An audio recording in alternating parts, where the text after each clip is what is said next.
풍류에 취하고 품격을 취하다. 주도의 재발견.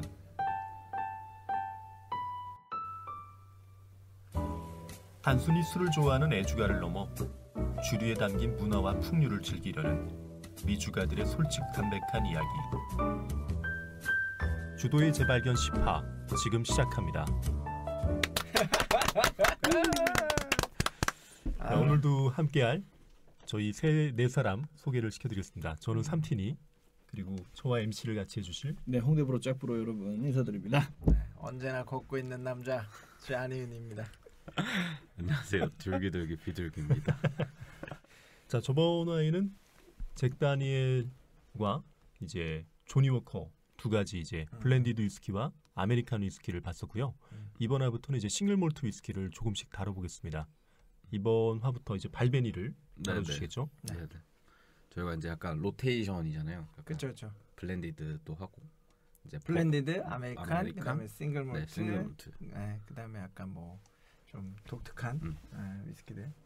그래서 저희 이번 첫 싱글 몰트 위스키를 소개해드릴 거는 이제 요즘 굉장히 핫한 이제 발베니입니다. 네. 일단 되게 요즘 마케팅도 엄청 잘하고 그냥 좀 뭐랄까요, 위스키에 그렇게 관심이 많지 않은 일반인 분들이 좀 처음으로 가장 많이 뽑는 픽. 그리고 약간 어디서든 다 마셔봤다라는 말을 가장 많이 들어요. 발베니. 맞아. 그게 어떻게 보면 마케팅을 되게 잘하고 있다라는 의미인 것 같아. 이게 어쨌거나 소비자들이 눈에 계속 띄는 거거든. 뭐 매체든 아니면 뭐 오프라인이든 마트든 어디든 간에 되게 잘 하고 있는 것 같아요. 네. 그래서 오늘은 이 발베니에 대해서 제가 이제 증류소에 대한 소개와 이제 역사에 대해서 좀 간략하게 소개를 드리려고 합니다. 일단은 발베니는 이제 더 발베니잖아요. 발베니라는 고성이 옛날에 있었어요. 13세기 정도 고성에서 이름을 따온 발베니 캐슬에서 따온 이름이고요. 증류소는 스페이사이드 더프타운에 위치하고 있어요. 바로 그 옆에는 이제 글램피딕이 진짜 바로 옆에 있다고 하더라고요. 찾아보겠습니다. 그렇게 몰라서. 걸어서 한 5분 거리? 네. 북쪽인가요? 그럼 북쪽. 네. 그리고 수원지는 로비듀 샘의 이제 수원지를 사용을 하고 있고요. 증류소 설립 연도는 1892년이라고 합니다. 지금은 윌리엄 그랜트 앤 선즈라는 회사 소유로 있고 이 회사도 진짜 엄청 핫한. 그렇죠. 회사라기보다는 어떻게 보면 가문이에요. 네. 되게 돈 많은 진짜. 돈 많은 그죠. 집안이죠. 귀족이네. 뭐 글램피딕, 발베니, 거반, 뭐 진중의 핸드릭스 뭐 이런 되게 메이저 브랜드를 많이 소유하고 있는 그런 사람이고, 지금 마스터 디스틸러는 그 유명한 데이비드 스튜어트. 네, 대단하시죠. 네. 거의 일평생을 그냥 뭐 위스키 업계 또 발베니에서 네. 그냥 쭉 거기서 계셨으니까. 성장하신 분이. 그러니까 제가 알기로 한 17살, 18살 요 정도 시작해서 지금 뭐 거의 한 7승 8승 되지 않았나요? 네. 거의 한 5, 엄청나네. 60년 이상을 반태기를 그냥. 네네네 하셨죠. 그래서 일단 처음에 이제 이 발베니라는 증류소가 만들어진 거에 대해서 말씀드리기 전에 이제 글램피딕이 또 약간 중요해요. 그렇죠. 네. 어떻게 보면 같은 형제 브랜드니까 네네. 빼놓을 수가 없어. 네. 처음에는 이제 그랜츠라는 이제 위스키를 만들기 위한 어떤 원액 공급을 위해 가지고 만든, 글램피딕 바로 인근에 만든 증류소가 발베니였고요. 처음부터 싱글 몰트로 나오지는 않았어요. 그 전에 뭐 1800년대 후반이니까 그때는 이제 뭐 블렌디드 위스키의 원액 공급을 위해서 만들어진 곳이었고, 처음에 이제 이 증류소가 만들어질 때 아까 그 윌리엄 그랜트 앤 선즈라고 했잖아요. 윌리엄 그랜트라는 사람이 원래는 몰트락이라는 증류소의 매니저로 일을 했었대요. 근데 이제 거기서 일을 그만두고 이제 발베니라는 데를 만들었고요. 창업을 한 거예요? 네네. 그리고 처음에 이제 이 증류소가 만들어질 때는 이제 처음 시작할 때는 돈이 많이 없잖아요. 돈이 없지. 네. 그래서 카듀라는 증류소랑 라가블린이라는 증류소에서 그 구리 스틸 있잖아요. 증류기를 이제 사와가지고 만들었다고 해요. 그리고 이제 되게 좀 유명한 거는 이분들이 한 번도 채권 발행을 한 적이 없는 100년 뭐 넘는 시간 동안 원래 이제 위스키 증류소들은 되게 막 이것저것 넘어가고 그렇죠. 뭐 이런 사고 일도 팔고를 많은데 되게 많이 하죠. 네네 그냥 5대째 계속 채권 한 번 쓴 적 없이 현금이 잘 도나 보다. 그렇게 이제 그렇게 이제 유지가 되고 잘 유지가 되고 있는 그것도 어려운 일인데. 네네 여기서 약간 부연 설명하자면 그 윌리엄 그랜츠 앤 선즈잖아요. 그러니까 이제 그 윌리엄 그랜츠라고 아들들? 하는 사람이랑 그 자식들이랑 같이 증류소를 직접 지었어요. 직접 만들었고 그러니까 아까 얘기했던 다른 증류소에서 쓰던 낡은 그 증류기, 구류 증류기를 가지고 와서 처음에 이제 시작을 했어요. 그게 아마 글렌피딕 증류소를 처음에 이제 그렇게 1887년 네. 이제 설립을 했고 네. 그때 이제 원액을 만들면서 뭐 자체적으로 싱글 몰트로도 판매도 했지만 그 그랜츠라고 하는 그 블렌디드 위스키의 원액으로 주로 많이 썼었어. 근데 그게 이제 워낙 좀 잘 팔리고 유명해지고 하다 보니까 거기에 사용되는 원액을 만드는 게 너무 스트레스인 거야. 이게 너무 딸리는 거야. 원액이 워낙 잘 나가니까. 그란치가 그래서 너무 잘 팔렸어요. 그렇죠. 그렇죠. 그랜치라고 하는 위스키도 아마 제가 알기로는 뭐 세계 판매 뭐 한 5위권 안에 들어가는 위스키니까 굉장히 잘 팔렸겠죠. 그래서 그 부담을 좀 덜어주기 위해서 증류소를 하나 더 세웠어요. 공장 하나 더 그게 이제 발벤이 시작인 거죠. 지금은 이제 싱글 몰트에서는 가장 꼽아주는 증류소 중에 하나가 됐잖아요. 발벤이요? 그렇죠. 네. 그렇죠. 뭐 생산량으로 보면 단연 글렌피딕 이제 그렇죠. 판매량으로도 그렇고 1등이고 그 다음에 뭐 글렌리벳, 맥켈란 이런 뭐 브랜드들이겠지만 발베니가 아까 뭐 우리 둘기님이 얘기했듯이 국내에서는 아마 요즘 아마 인지도 1위지 않을까. 워낙 마케팅도 잘하고 뭐 어딜 가나 다 있으니까. 얼마 전에 다 영상 본 것 같아. 홍보 영상. 이제 이분들 1970년대부터 싱글몰트를 생산을 하기 시작을 맞아요. 했고요. 70년. 네네. 그 전에는 다 블렌디드 위스키가 많았죠. 그리고 또 이제 발베니도 너무 잘 나가니까 키닌비라는 막 증류소를 세우기도 하고 또 다른 거. 또 네, 그쵸. 지금은 이제 한 5대째 가족 대단하다. 경영을 하고 있는.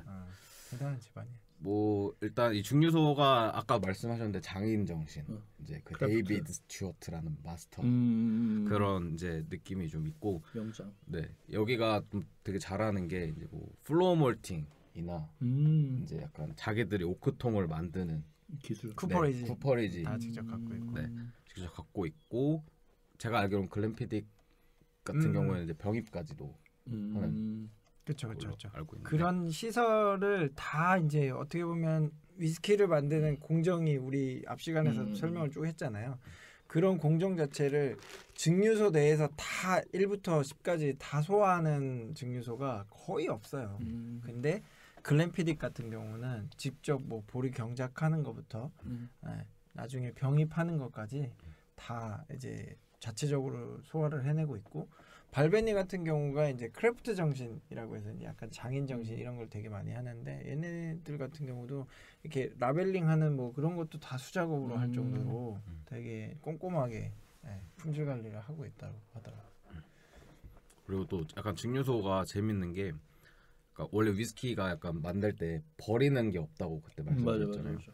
로비듀 수원지 근처에 있는 인근 지대를 다 사가지고 막 가축이 막 배설물 같은 것도 관리를 하고, 그렇지, 수질 관리하는 네, 거죠. 수질 관리하려고 그런 것도 있고, 막 가축한테 먹이도 막 주고 막 그런 걸로 되게 유명하고, 물론 이제 보리 경작이나 뭐 플로어 몰팅을 다 전부 100% 하는 건 아니긴 하지만, 맞아, 외부로 네, 바뀐다고. 그런 이미지를 되게 중요하게 생각하는 네, 곳이라고 생각하면 될 것 같아요.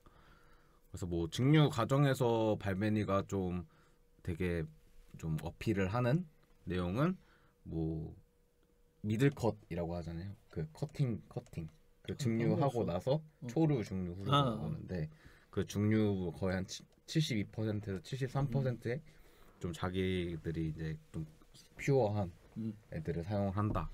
뭐 이런 거나 뭐 가장 중요한 거는 뭐 아까 말씀드렸던 쿠퍼리지 같은 그런 기술들. 그래서 막 진짜 얘네들은 막 와가지고 한국에서도 되게 행사를 많이 하는데 그 쿠퍼리지를 관리 감독하시는 분이 오셔가지고 직접 이렇게 오크통 짜맞추고 진짜로? 네네 그런 거 하는데 퍼포먼스 죽이네. 근데 이게 어쨌든 안 세야 되잖아요 안에 내용물이. 근데 그런 거 퍼포먼스도 좀 보여주시고.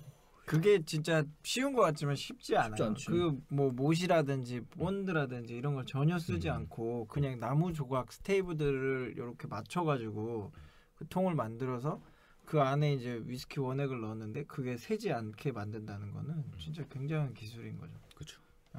그분이 이안 맥도날드라고 그죠. 하시는 분인데 그분도 한 50년 맥도날드 아는 그 게 얘기하려고 그거밖에 그랬지. 없어. 중간에 하여튼, 끊어서 다행인데 그것도 귀신같이 개체했네. 그분도 한 50년 이상 했어요. 그 뭐라고요? 쿠퍼리지. 쿠퍼리지. 쿠퍼리지가 이제 그런 오크통을 만들고 다시 분해하고. 수선하고 이런 걸 하는 장소를 사람, 쿠퍼리지라고 하는 장소를. 거고 그 사람의 직업을 쿠퍼라고 해요. 어. 그래서 그분들이 거기 증류소 우리 갔을 때 한 10몇 명 있었나요? 네네네 뭐 그죠? 한 17명 뭐 인솔자 다 하면 그 이안 맥도날드라고 하시는 분이 제일 대장이고 아 그 네네. 밑에 이제 수제자들이나 이제 같이 일을 하는 동료들이 한 10몇 분 계셨던 것 같은데. 뭔가 대장장이 같은 느낌. 그렇죠. 근데 그분들도 뭐 그 직업을 이제 본인이 약간 쿠퍼다라고 인정을 받으려면 거의 뭐 한 뭐 몇 년 그죠. 그쵸. 수습을 몇 수습, 년을 예. 해야지만 이제 할 수가 있다 그러더라고요. 대단한 진짜. 그 쉽게 할 수 있는 일이 아닌 거야 진짜 위스키 산업이. 그렇죠. 그리고 또 이제 발베니가 좀 잘한 게 이제 더브루드 제품들 혹시 그때 발베니 더브루드. 시리나 더브루드. 예전에 한번 얘기해. 제일 대표적인 더브루드. 네. 두 개. 네네. 여기다 쉐리 오크통이랑 오. 하나는 뭐지? 쉐리랑? 법안. 그러니까 그 추가 후속성, 그 캐스크 피니시 뭐 이런 작업들을 뭐 물론 글렌모렌지라는 회사도 자기들이 원조다 막 이런 얘기를 하지만 공식 인정받은 거는 발베니가 원조다. 90년대 제일 먼저 시도한. 먹고 싶다. 네, 캐스크 피니시는 이제 버번 캐스크에서 한 12년 정도 숙성을 한 다음에 원액을 이제 옮겨가지고 다른 캐스크에서 뭐 6개월에서 7개월 추가 짧게 숙성을 하는 짧게. 뭐 몇 년을 할 수도 있는 그런 기법인데 뭐 그런 이제 독특한 숙성 기법을 좀 도전 실험 정신으로 또 시도하는. 그게 이제 되게 논란이 많아요. 그 뭐 지금 얘기했듯이 글렌모렌지도 그런 거를 굉장히 잘하고 있고 뭐 아란 증류소도 잘하고 있고 뭐 여러 이제 증류소에서 그런 작업들을 많이 하는데 이제 뭐 원조 논란, 뭐 우리 글렌모렌지는 뭐 우리가 원조다, 아니면 뭐 발베니는 우리가 원조다 이런 식으로 막 얘기를 많이 하지만 솔직히 그 시대에는 막 90년대 뭐 1900년대 초반 이때는 뭐 누가 먼저라고 알 수가 없잖아. 솔직히 알수 뭐 없지. 인터넷이 막 돼 있는 것도 아니고 누가 뭐 했다 해가지고 뭐 그걸 인정해 주는 게 아니라 분명히 알게 모르게 어딘가에서는 했을 수도 있어요. 그런 작업들을. 근데 어쨌거나 이 그 데이비 스튜어트라는 사람이 공로를 인정받는 것 중에 하나는 그런 것들에 대한 결과물을 굉장히 좀 잘 만들어냈고 그런 어떤 뭐라 그래야 되지? 그런 시스템? 뭐 이게 캐스크 피니시를 하는 그런 어떤 트렌드를 좀 약간 주도했던 그런 사람이에요. 그 이후로 물론 뭐 그 전에도 있었을 수 있지만 이 데이비 스튜어트라는 사람이 캐스크 피니시를 통해서 이 더블로드라고 하는 제품을 만든 이후부터 굉장히 이런 작업들이 많았어요. 그 전까지는 어차피 블렌디드 위스키에 이제 원액을 공급하거나 이렇기 때문에 굉장히 좀 그냥 전통적인 어떻게 보면 전통적인 방식이죠. 하나의 오크통에서 숙성을 해서 그 원액을 꺼내서 그냥 뭐 다른 통에 있는 원액들하고 좀 베팅만 해서 이제 작업 뭐 만드는 그런 식이었는데 이거에 대한 좀 뭐라 그래 저도 이제 생각을 못 했는데 저도 이제 자료를 좀 찾아보다 보니까 이제 그런 얘기도 있더라고요. 이게 한 통에서 만들어지는 그 제품이 싱글 캐스크라고 하는 제품이 있잖아요. 그게 뭐 물론 굉장히 퀄리티가 좋을 수도 있지만 아니면 좀 굉장히 독특한 어떤 맛이 있어서 아 얘는 다른 애들이랑 섞지 말고 그냥 이 제품으로 만들자라고 해서 나오는 제품이 있는데 이제 뭐 워낙 그 캐스크에서 만들어진 원액 자체가 한 통에서만 만들어져도 이게 퀄리티도 좋고 맛이 좋다면 굳이 그렇게 캐스크 피니쉬를 할 필요가 있냐라고 얘기할 수 있지만 뭐 여러분들도 이제 드시다 보면 아시겠지만 이 스페이사이드 쪽 하이랜드 쪽에서 만들어지는 그 싱글 몰트 위스키들의 풍미는 굉장히 좀 스펙트럼이 좀 좁아요. 네, 굉장히 단순해요. 이제 되게 그 숙성에서 나오는 약간 바닐라 향이라든지 뭐 과실향 같은 것들, 그다음에 뭐 약간의 꽃향 같은 거 있다고는 하지만 이제 뭐 제품마다 이 차이가 막 이렇게 극명하게 차이 나지 않아요. 뭐 아일라 같은 경우는 굉장히 스모키한 풍미가 있기 때문에 확 차이가 나지만 뭐 스페사이드에 있는 위스키들을 한 대여섯 가지 놓고 블라인드 테스트 해보면 아마 잘 못 찾아낼 거예요. 되게 디테일한 차이이기 때문에.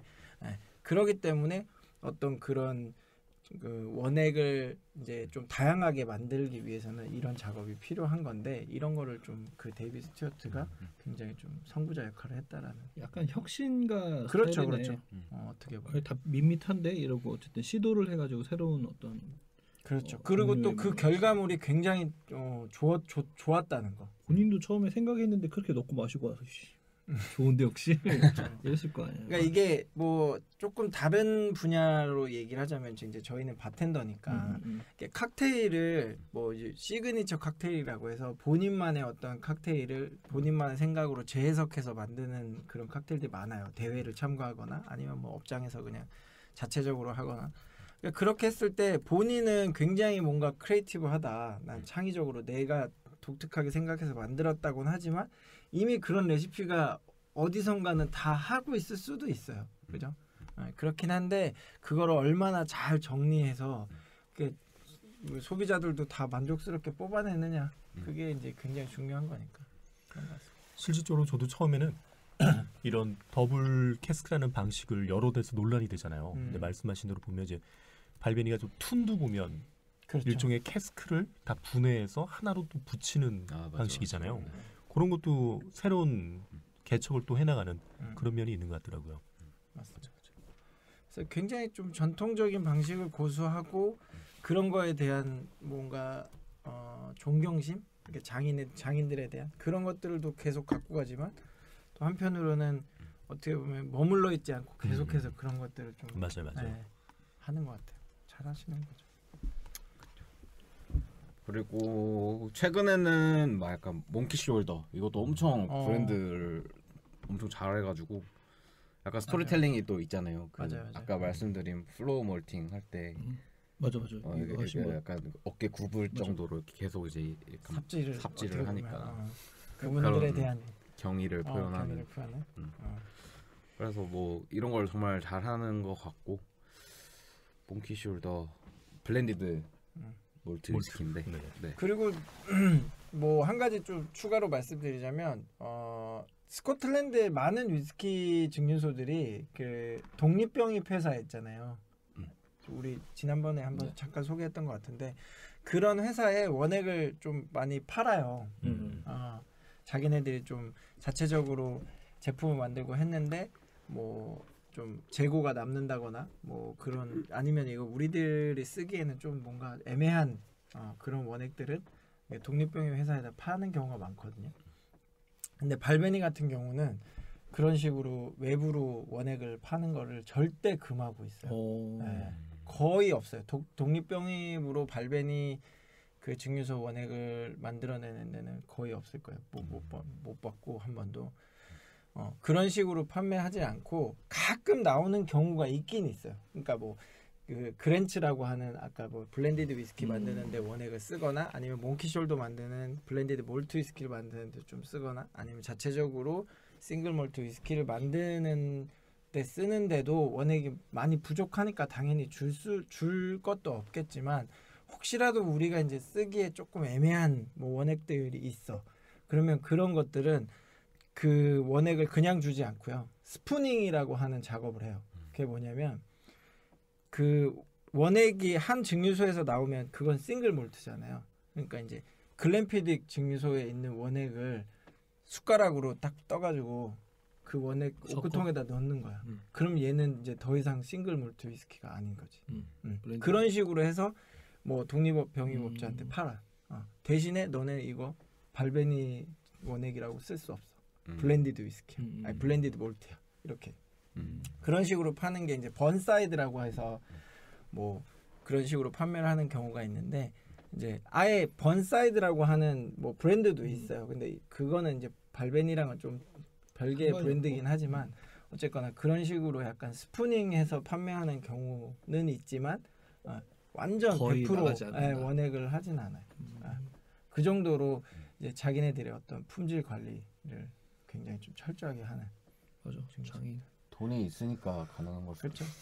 돈이 그래요. 그 예전부터 돈이 잘 돌으니까 채권이 없었다며. 실제로 가보면은 쟤네들 웨어하우스가 엄청 커요. 진짜 가보면은 오크의 보유량도 많고. 근데 제가 그때 가서 들었을 때도 이 CS를 우리가 많이 안 파는 이유 중에 하나가 후손들을 위해서 원액이 많지만 최대한 아끼는 거다 이렇게 얘기를 하더라고요.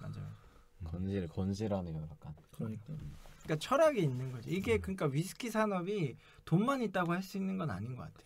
그러니까 뭔가 이 산업에 대한 철학과 약간 리스펙트가 있어야 이거 진짜 제대로 된 걸 하는 것 같아요. 사실 돈이 있으면 시작은 할 수 있어요. 맞아요. 근데 저렇게까지 만들기가 어렵지. 그래서 돈 많은 사람들이 시도해가지고 좀 브랜드를 제대로 이렇게 오래가는 브랜드를 만드는 건 사실 좀 없는 것 같고 맞아요. 결국에는 어떤 제품이나 서비스가 사람들한테 인정을 받고 쌓여가는 게 어쨌든 저렇게 가는 거죠. 그리고 약간 저희 위아래 치고받는 국가잖아요. 근데 약간 명예 뭐 이런 거 옛날부터 있었 막 그런 거 있잖아. 그렇죠. 나라의 어떤 우리 그런 것도 국강의, 있을 거고. 우리 나라의 뭐 이런 거. 그리고 또 뭐 반대로 또 얘기를 하자면 이게 오래 살아남고 뭔가 버텨왔고 이게 그런 거 있잖아요. 왜 강한 사람이 살아남는 게 아니라 살아남은 자가 강한 거다. 뭐 이런 것처럼 오랫동안 이 산업에서 이제 사랑받고 살아왔기 때문에 그런 것들을 더 이제 신경 쓰는 거지. 예전에는 솔직히 신경 안 썼을 수도 있어요. 술을 다 섞어 팔고 이랬겠지. 처음에. 아니 그 구리 그 중고 사가지고 어떻게 그렇게 했겠냐 이거야. 뭐 스피리 필요해 이러면 야 사가 CS라고. 예전에는 그렇게 했을 수도 있어. CS. 하지만 지금은 이제 품질 관리를 잘 했다는 것도 대단한 그렇죠. 거고. 그리고 본인들의 어떤 스토리, 히스토리 그런 것들을 잘 이렇게 만들긴 할 거야. 그죠? 맞아. 잭 다니엘 같은 거 봐. 그 금고 발로 차가지고 좀 불쌍한 스토리 아니야 이거? 솔직히 좀 그거 일찍 갑자기 확 깬다. 감명이 때문에. 이거 아니, 절대 잭 다니엘을 비하하는 게 아니라 그냥 지난 시간에 했기 때문에 제가 아는 거예요. 아니, 브랜드 만들기 어려워요. 스토리도 그래도 어떤 사실 기반이 있어야지 뭔가 할 수 있는 거라. 네. 발베니 참. 이 발베니나 이름이 어떻게 나온 거였죠? 다른 데들은 보통 증류소마다 이름의 유래가 있잖아요. 네네. 그 발베니 캐슬이라고 해서 이제 13세기 정도의 고성의 옛날 성의 이름을 따왔다고 합니다. 우리 가봤잖아요. 그죠. 그런 것 같아요. 우리 조금 있다가 이게 2부에서 우리 그 발베니 그 삼티니님하고 저하고는 그 발베니 증류소 직접 갔다 왔어요. 그래서 이제 그 이야기를 조금 2부에서 하려고 하는데 술만 먹었죠. 발베니 성에서 그때 이제 그런 것들을 좀 더 자세하게 설명을 한번 드리도록 하겠습니다. 좋습니다. 뭐 추가적으로 더 있나? 마무리해야 되나? 근데 뭐 이제 지금 증류소 이야기 해도 되지 않아요? 잠깐 끊어갈까요? 그러니까 저희가 이제 기존에는 한 에피소드를 쭉 갔었는데 이제는 조금 이제 청취자분들의 편의성도 위해서 중간에 이제 좀 이야기의 정리도 위해서 1부, 2부 이제 나누기로 했습니다. 그래서 지금 이제 발베니에 대해서 간단한 역사나 설명을 드렸고요. 이제 2부에서는 이제 저희가 발베니 증류소에서 좀 재미났던 일들을 좀 소개해드릴게요. 그렇죠. 1부 마무리 한번 또 수줍게 네네. 곧 돌아오겠습니다라고 한번 저 이건 끝내는 게 아니니까. 네. 끝나는 게 아니니까. 약간 잠시 후에 뵙겠습니다. 이런 거죠. 다른 멘트로? 네, 그럼요. 잠시 후에 뵙겠습니다. 따라라란 따란. 이걸 만들어야겠네 하나.